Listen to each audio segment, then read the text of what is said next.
knew what it felt like to be divorced. And now I feel like I know what it's like to be a widow, you know? I hear you. For 19 years. Kidd brought me in from Florence, South Carolina. I didn't know anything. I didn't know who Kidd Kraddick was. I hear you. And when he hired me, and then I started going around town with him, and people were treating him like this rock star. And I finally looked at him one day. I said, "Are you important?"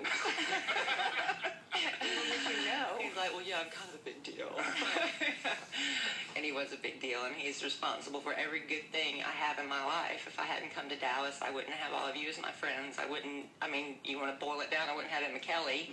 Because I would have never met her father. And so, every good thing I have in my life, my career, is because of him. And we're just beyond devastated that we honestly didn't know this was going to happen. This was such a shock to everyone.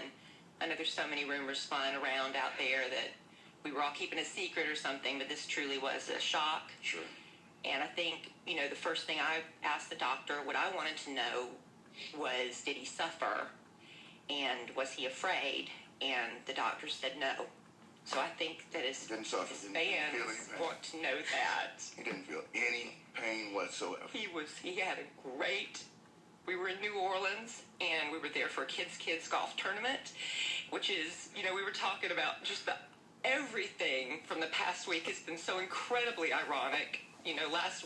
Last Monday, he opened the show with Deathbed Confessions.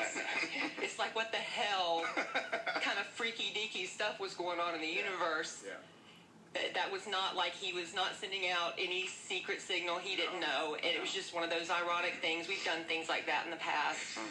And then we go to New Orleans for a kids golf tournament, which, was the thing closest to his heart. All he's been doing, for the past few years is how his kids going to continue, beyond me.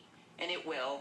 And the night before the tournament, that man likes to, let's be honest, he likes to shoot craps. And so he spent his last night shooting craps, and he had so much fun. I don't know if